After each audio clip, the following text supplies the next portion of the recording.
Bienvenidos a Una Verdad Cómoda, el programa que no te da ninguna respuesta, pero del que probablemente te irás con más preguntas.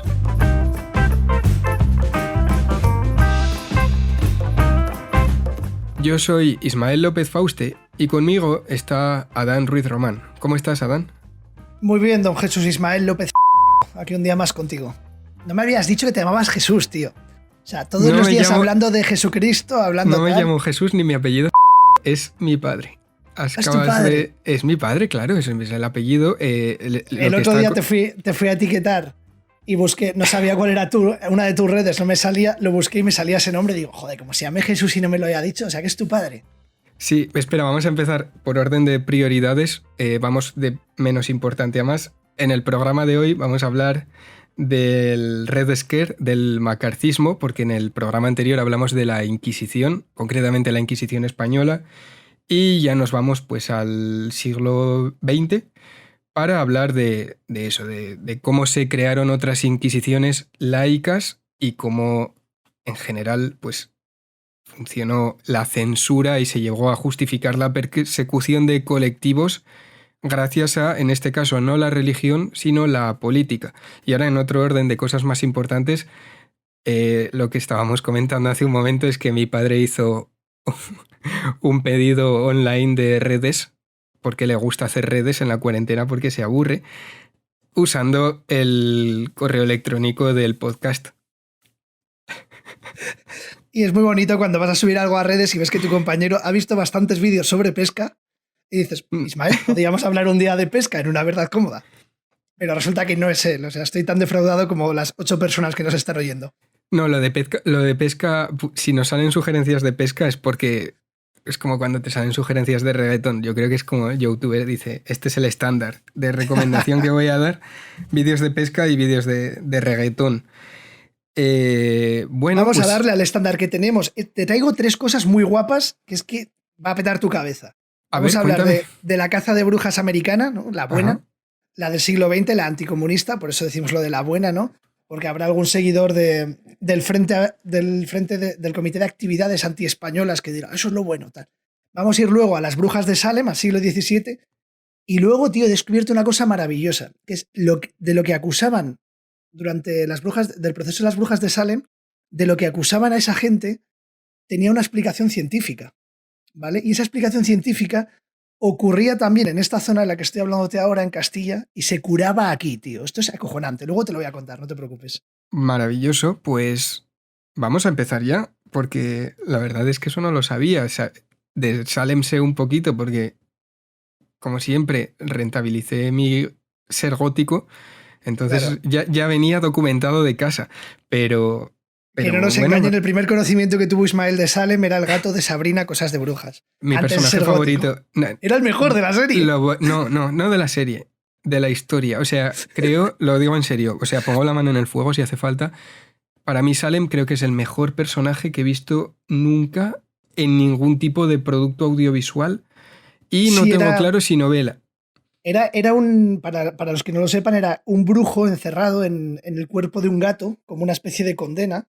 De castigo por querer dominar el mundo. Por querer dominar el mundo. Y era un personaje súper irónico, súper faltoso en una televisión como era Antena 3 en los 90, que a veces adolecía un poco. Se podía hacer eso en unos programas de televisión, pero claro, en contenido para niños y adolescentes era espectacular tener un personaje así, con un humor súper negro, súper ácido. Todos queríamos ser como él. Era fantástico, además la traducción de Sabrina, Cosas de Brujas. A mí la serie de Netflix no me gusta más la serie de Sabrina, Cosas de Brujas, la vieja, la que tenía yo de pequeño, que la de Netflix. Pero es que además me gusta más la versión en castellano porque traducían chistes que yo los veía y decía, pero ¿cómo puede ser que sepan en Estados Unidos quién es José Luis Moreno? El síndrome del príncipe de Bel-Air, que decías, ¿por qué está Will Smith imitando a Chiquito de la calzada de Alirse? Claro. Y dice, no puedo, y se va de repente, sí. Eso hay que reconocer que igual ahora que somos puristas de la versión original, sienta un poco mal. Pero en aquella época que eras niño era la leche, decir, hola, ha hecho un chiste como el que hago yo con mis colegas, de chiquito. Y luego, evidentemente, pues te dabas cuenta de que en la versión original quizá no era así. Pero es un ejercicio muy necesario porque a veces nos pasa que hoy en día con Internet creo que si hay un chiste sobre un político, puedes googlear un poco y decir, vale, es que este político tuvo este problema. Y por eso hacen este chiste en Padre de Familia, en South Park o lo que sea. Pero hubo una época en la que un chiste, en los 90, un chiste sobre la persona que peleaba por la Casa Blanca con Bill Clinton, era imposible pillar ese chiste en España. Entonces te lo traducían y te Claro. hacían un chiste de Aznar y Felipe González. Entonces me parece que, si bien ahora los dobladores están un poco denostados en ese sentido por inventárselo entre comillas, ahora lo veo mal, pero en esa época creo que era necesario, que había que reescribir un poco todo para decir, mira, este Sí, chiste bueno, y no sin se va a entender. internet, claro, sin la, ¿cómo se llama? La aldea global. Es un Claro, concepto que ahora todos, gracias a internet, vivimos en un, bueno, la globalización y demás, pero vaya. Pero claro, volviendo al tema secundario de este programa, que el primario serían las redes que compró mi padre usando el redes. correo. Podríamos El llamar el programa segundo, así, pero lo habían cogido. el tema del macarcismo, de esta Inquisición, también tuvo que ver muchísimo con el cine. De hecho, te traigo una frase de un cineasta que vas a alucinar, pero que diremos más adelante. Pero bueno, por poner un poco de contexto, esto del macarcismo ocurría, si no estoy mal informado, entre 1947 más o menos, duró como 10 años, hasta el 57, ¿puede ser? Más o menos sí, principalmente final de la Segunda Guerra Mundial hasta Ujú, la llegada de, y esto es muy importante, hasta la llegada de Eisenhower al poder. ¿Por qué? Porque Eisenhower era un presidente que había luchado en el campo de batalla. Cuando llegó como general, era un general con 5 estrellas, no como la Mao, sino de las del ejército. Y era un general se basaba su comportamiento en la política y en la guerra. Y no le gustaba este rollo que tenía McCarthy de la guerra sucia, por decirlo así. ¿Quién era McCarthy? Joseph McCarthy era un senador de los Estados Unidos ujú. que hablábamos el otro día, que era también un poco de esta gente, como de los grandes genios de la antigüedad que cogían lo viejo y lo renovaban y hacían algo nuevo. En este caso, él era demócrata y se hizo republicano allá por el 44. Principalmente su gran labor fue, en ese mundo dividido con dos grandes actores internacionales que eran la Unión Soviética y Estados Unidos, él encontró una manera de luchar contra el problema desde dentro. Y dices, ¿desde dentro de Rusia? No, desde dentro de Estados Unidos. Él empezó a mover una serie de hilos, principalmente de medios de comunicación y de mensajes políticos, para que la gente, los propios estadounidenses, empezasen a ser policía de balcón, lo que hemos vivido ahora de sus vecinos. Si alguien Sí, tenía una mínima sospecha de que alguien estaba haciendo algo comunista en su trabajo, en su vecindario, se afectó muchísimo al cine, por ejemplo. Esta claro, película a Hollywood. creo que tiene un mensaje comunista, y a la vez habían películas que se valoraron mucho que decían, es tu labor como americano ver y comunicar si estás viendo alguna de estas cosas en tu entorno que estén relacionadas con el comunismo. Hay que luchar contra el comunismo desde dentro. Llegó Eso, por incluso a los supuesto, cómics. a todas Que- partes, sí. Es Hay que, es que tengo el Marvel, recuerdo. No, bueno, yo te iba a decir de DC, ahora me cuentas más, pero tengo el recuerdo de ver una página de Superman sí, Superman fue el que más se notó. que era, bueno, decía cómo ser un buen ciudadano estadounidense. Y creo que Batman también. Batman en uno de sus primeros. Porque una vez me dio por decir, voy a leerme todos los cómics de Batman desde cero. Y hablaba mucho de ser un buen ciudadano. Entonces salía de la mano con un niño y le decía cómo ser un buen ciudadano estadounidense, que básicamente daba consejos de cómo no ser comunista o cómo no crecer sin que te colaran ideas que no fueran las del capitalismo americano de aquella época. Ese capitalismo es muy importante, hay que entenderlo como es muy importante para los Estados Unidos porque lo que consigue es que después de una guerra muy grande en la que incluso los ganadores europeos estaban mal, los ganadores de donde no habían mantenido esa guerra, es decir, excepto Pearl Harbor, no había sufrido grandes daños la población estadounidense dentro de Estados Unidos, comenzó a hacer lo que conocemos hoy en día como ese capitalismo de Estado, de vamos a ser el Estado más capitalista del mundo.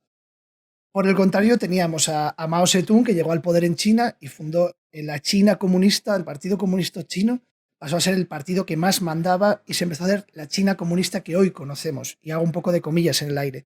Mm. Esto se tradujo que cuando empezó la guerra de Corea, pues todas estas guerras, estas tensiones de la Guerra Fría, contaban siempre con el bloque comunista y el bloque capitalista, el bloque estadounidense. Lo que decíamos el otro día del primer y el segundo mundo, pero que se realizaba todo en estadios del tercer mundo. Esta guerra de Corea que realmente sigue hoy técnicamente siguen en guerra hoy, aunque se firmó un armisticio en el año 53 del siglo pasado. Lo que consiguió esta guerra es servirle de apoyo a Joseph McCarthy para empezar a perseguir todo, absolutamente todo tipo de actividad que él sospechase o que su gente sospechase que iba en contra del gobierno, que tenía puntos de vista políticos peligrosos, no favorables y principalmente ayudándose de ello para limitar los derechos de la población civil en pos de la seguridad nacional. Por añadir, esto tiene mucho que ver con lo que comentábamos en los primeros programas, que siempre mencionaba lo de crear un enemigo y siempre decía la importancia en la propaganda de no de convencer tanto como de crear un enemigo. Y este hombre lo que buscó fue eso. Era una forma de tener a todo el mundo bajo la alerta. Es que se llamó así, se llamó Red Scare por el terror. Fue el segundo terror rojo en realidad. Hubo otro antes, creo que alrededor de los años 20. Pero bueno, el macarcismo concretamente, pues eso, se centró en crear un enemigo y en meter muchísima propaganda de odio. No me quiero meter en camisa de 11 varas, pero a pesar de que han pasado más de 50 años, es posible que todavía nos quede más de lo que pensamos dentro de la política y Totalmente. que haya cruzado pues, el charco. Y Nosotros otro... teníamos a Franco, perdón que te interrumpa, pero Sí. Franco que tenía un miedo brutal al comunismo. Mm. Y fíjate que ya hemos perdido, Franco, ahora mismo no estamos en contra del comunismo, pero si McCarthy tenía su comité de actividades antiamericanas, hoy en día estamos encontrando muchos contenidos, muchas formas muchas comunicaciones de diversos partidos que no están marcando anticomunismo, están marcando antiespañolismo, anti. Es decir, no buscamos unirnos a partir de lo que nos une, sino unirnos a partir de lo que nos separa de otros. Y esto es muy importante porque McCarthy lo manejó muy bien. Actividades antiamericanas. No Claro. era anticomunismo, el enemigo no era el comunismo. El enemigo era la gente que quería atacarnos a nosotros. Si tú lo llamas antiamericano, parece que te estás defendiendo. Si lo Mm. llamas anticomunista, estás atacando. Y en todo momento McCarthy, este senador completamente loco por la persecución, lo que buscaba era eso, verlo en todo momento como una excusa de que nos están protegiendo, de que lo que estamos haciendo es por tu bien, que si acusas a un vecino de comunista porque ha dejado la bandera fuera mientras llovía o cualquier movimiento, ¿qué pasa? Que esto se puede aprovechar mal.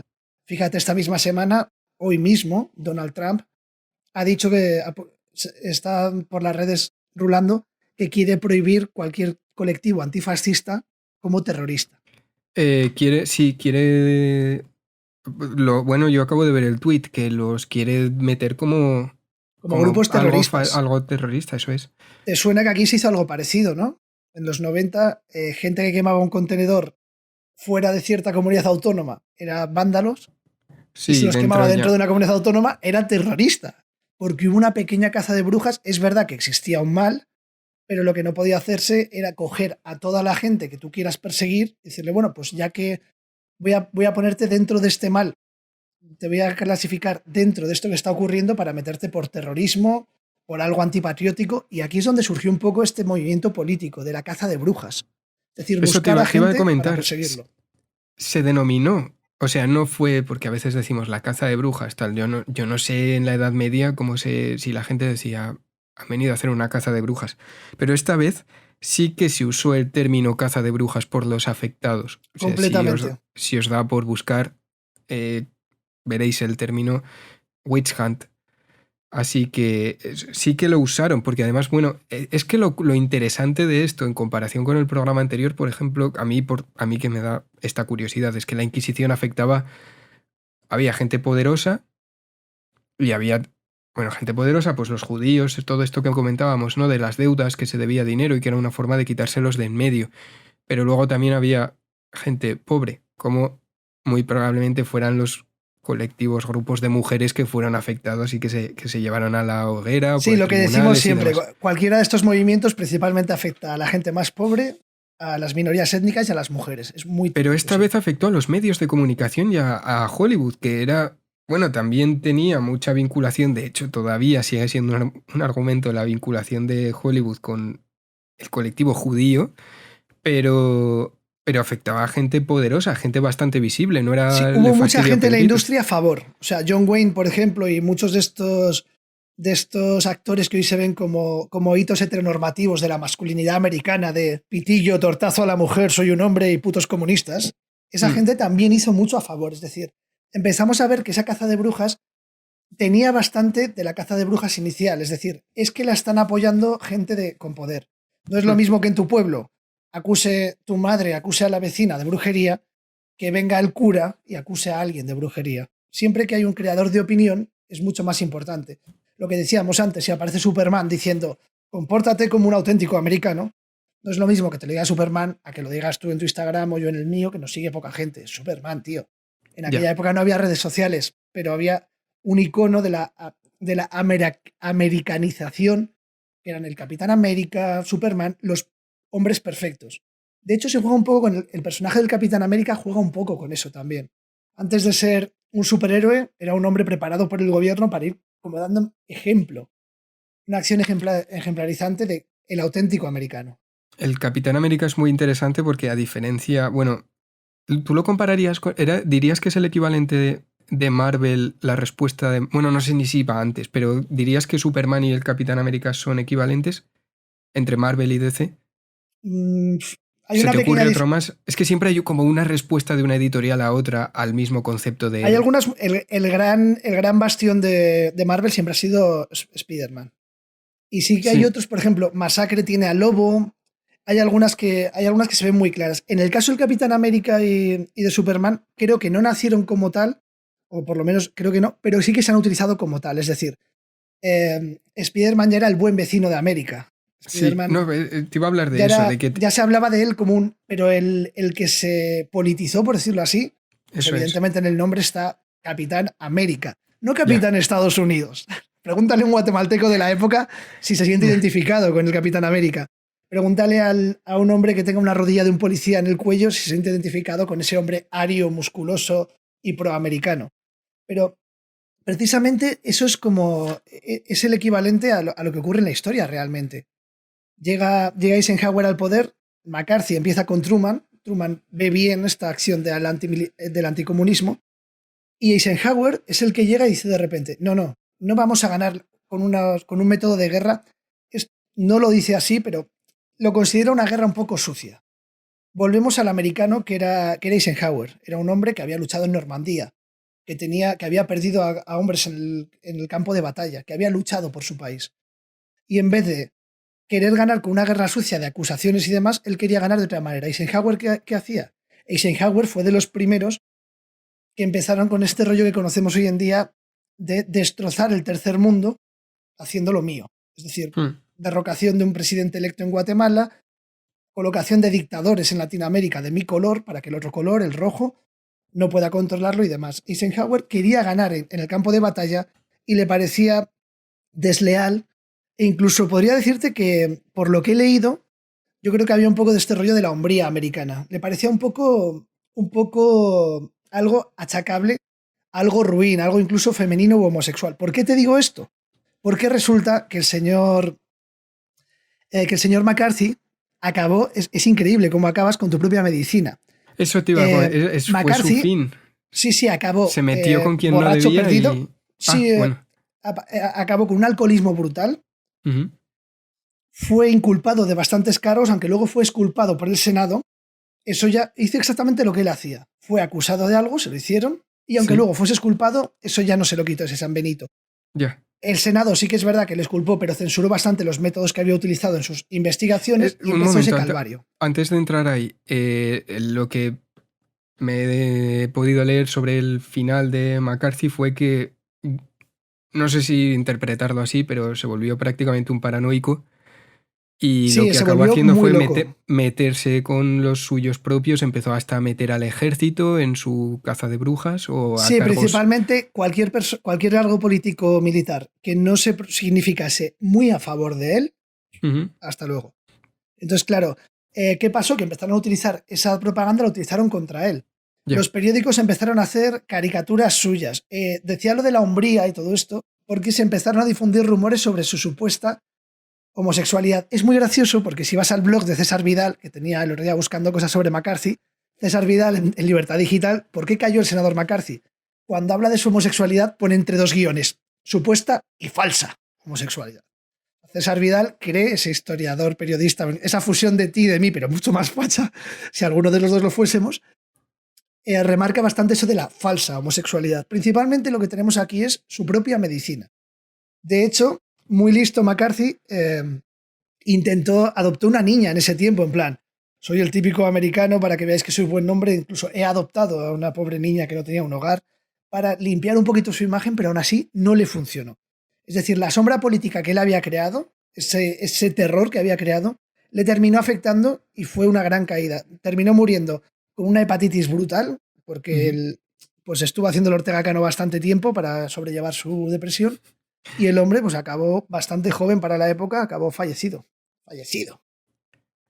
Voy a aprovechar para leerte, porque ahora que has hablado que desde el propio colectivo de Hollywood se colaboró un poco con la caza de brujas, he encontrado una frase que me ha parecido increíble. Es de... Bueno, lo voy a decir al final de quién es. Lo malo de la izquierda estadounidense es que traicionó para salvar sus piscinas. Somos pocos los que no hemos traicionado nuestra postura, los que no hemos dado nombres de otras personas. Es una frase de Orson Welles. Esto también visto desde fuera, pero ¿puede ser que el Hollywood de aquella época fueran los titiriteros de ahora? Sí, ya sabes que normalmente la cultura es un arma de doble filo, es decir, quemo los libros que no me gustan, pero mira, este hombre que dice lo que yo quiero, este libro está muy bien. Este sí que es cultura, este es Blas de Lezo. Totalmente. La verdad es que la cultura al final nos han hecho creer durante mucho tiempo que la cultura es algo secundario, pero es algo primario, algo que sirve muy bien para controlar a la población. No hay nadie que haya estado en contra de los libros, no hay nadie que haya estado en contra de formar a su población. Lo que están en contra es de que se puedan leer todos los libros o de ampliar esa formación. Porque hay una frase muy buena que se utiliza bastante, se le atribuye a muchísimas personas a lo largo de la historia, pero lo más conocido es por la canción de Rage Against the Machine, que dice algo así como quien controla el pasado controla el futuro, quien controla el presente controla el pasado. Es decir, el que sabe todo puede controlar el futuro y el que cree ahora que está sabiendo algo, pum, ya se ha pasado y ya te han superado. Lo que quiere decir que hay que conocer de dónde venimos, todos esos típicos tópicos sobre la historia, y es ahí donde interesa mucho ese control de la cultura. Te iba a hacer otra pregunta con su correspondiente comparación con la actualidad, pero el concepto de listas negras que se usaba en esa época y una lista negra, ¿cómo lo usaba McCarthy? ¿Por qué lo inventó? ¿Por qué benefició a McCarthy? Exactamente, ¿cómo funcionaba eso? Las listas negras funcionaban bastante similar a lo que hoy conocemos como lista negra en el mundo de la telefonía móvil. Es decir, ¿has oído hablar de ello? Sí. Que si tienes algún problema, te dicen, no, es que entras en listas negras y luego no te dan una hipoteca, por ejemplo. Funciona exactamente igual. Si tú estás en una lista negra, hayas hecho o no hayas hecho algo, y sobre todo en el mundo de la cultura, por eso, significa que si alguien te va a contratar para una película y te dicen, cuidado con este, que está en alguna lista, las listas negras no era una lista de o sea, es una forma de hablar en el sentido de estar señalado. No creo que existiese, por lo que yo sé, no había unas listas que se actualizasen. En la página 54 del New York Times puedes encontrar la lista negra de esta semana. No contrates a este, que es comunista o homosexual. Evidentemente, es un concepto que habla de cuando te colocan en un listado en el que te simbolizan de una manera u otra. Es decir, lo que está ocurriendo ahora, las listas negras de ahora, son nuestros propios timeline de las redes sociales. Te iba a comentar eso, la cultura de la cancelación, porque está funcionando de una forma muy parecida a las listas negras, Totalmente. tal y como funcionaban. Lo hablábamos en esta el otro época. día. Esta misma semana ha sido muy gracioso porque hemos hablado de algunos temas tú y yo para tratar el programa, y hubo un día que te dije sobre un colectivo o ciertas personas, te dije, oye, ¿y esto para tal? Y me dijiste tú, no, ni se te ocurra, porque esa gente escribe a la universidad, al colegio donde hayas trabajado, para que no te vuelvan a contratar. Eso es una lista negra. Eso es una lista negra, al fin y al cabo. Así es, eso ha pasado. Siempre acabo los programas llorando, pero eso ha pasado. En su momento a mí, por ejemplo, para no dar más charlas, se me hizo y bueno, no vamos a hablar de mí, vamos a hablar de Se llama cultura de la cancelación y tiene hasta hashtag. O sea, siempre tiene un hashtag. Por ejemplo, si ahora yo quisiera fastidiar a Adán, diría Adán is over party. Es hashtag, no sé quién, el tema que sea, is over party. ¿Por qué? Porque ha dicho algo que no te gusta, lo empiezas a señalar y empiezan a hacerse listas de verdad. En Twitter, sobre todo, funcionan mucho las listas de personajes cancelados por un titular sacado de contexto, por muchísimas cosas. Es el tema del que vamos a tratar en el próximo programa oficial, pero os anunciamos desde ya que vamos a grabar un especial, porque nos ha gustado mucho todo este tema, porque nos da mucho morbillo. Las brujas de Salem, esa enfermedad desconocida que comenta Adán, así que en las próximas semanas lo que vamos a tener va a ser eso, brujas de Salem y cultura de la cancelación.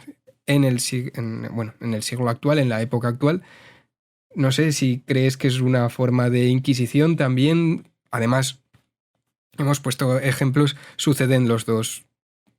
Me da mucha pena decir esto, pero en los dos bandos. Políticos, bandos, sí. Sí, porque la política, y más hoy en día que lo estamos viendo con esta situación que estamos viviendo, se ha polarizado. Ya sí.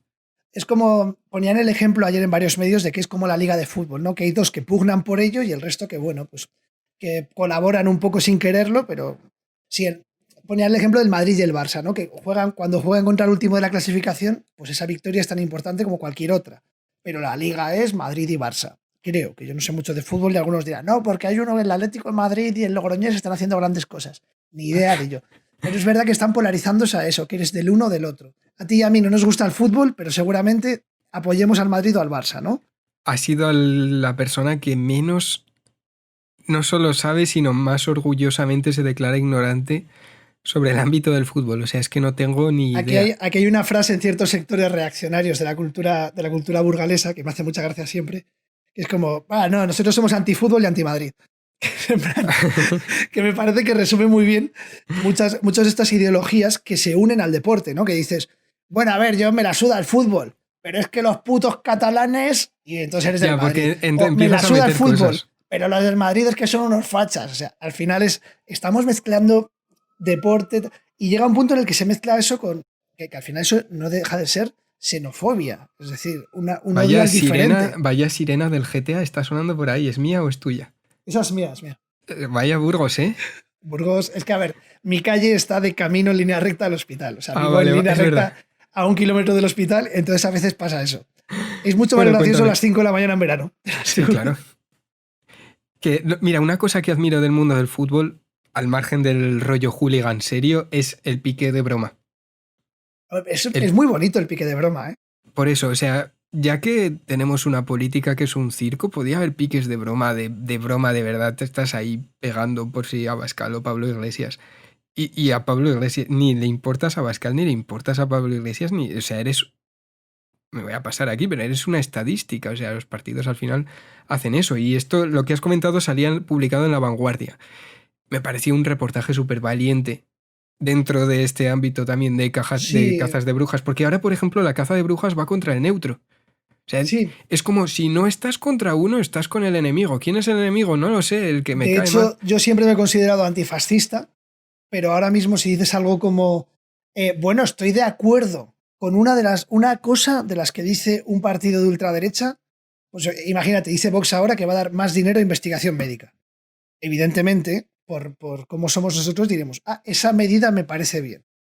Pues alguno te dirá, en esta caza de brujas de redes sociales, dirá, Adán Ruiz e Ismael López Fauste apoyan el programa de Vox. Dices, no, a ver, Hitler era vegetariano, me parece bien que fuese vegetariano, me parece mal todo lo demás. O sea, no hay que comparar las cosas así. Pero es verdad que se ha visto mucho estos días de, si eres antifascista, eres fascista. Bueno, no, a ver, hay gente que está pensando ahora mismo que no está contenta con el gobierno, que le ha tocado la crisis, que es de izquierdas, y eso no les convierte en fascistas. No le puedes decir a una persona que tiene a 2 abuelos en una cuneta en el pueblo enterrados que por estar en contra de un gobierno que es de una cierta ideología, que igual hasta esa misma persona ha votado a ese gobierno y ahora se arrepiente, que es normal cambiar. No puedes llamar fascista a una persona por eso. En fin, hasta aquí el programa de hoy de Una Verdad Cómoda. Muchísimas gracias por escucharnos y recordad que podéis encontrarnos en YouTube, en las principales plataformas de podcast y también en Instagram buscando Una Verdad Cómoda. Nos vemos en el próximo programa, Adán. Hasta la próxima, Ismael.